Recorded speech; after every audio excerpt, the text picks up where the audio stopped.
పచ్చని అడవి సారేగా పెట్టిన బంగారు చీరతో సింగారించి సమ్మక్క తల్లి బయలెల్లి వచ్చే ఎలైందిరా.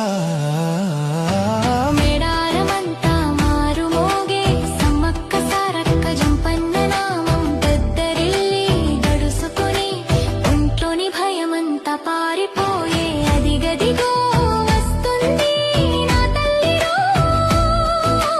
కుంకుమ భరణి రూపంలో మాఘ శుద్ధ పౌర్ణమి వెలుగుల్లో దివ్యమైన నా తల్లి సమ్మక్క.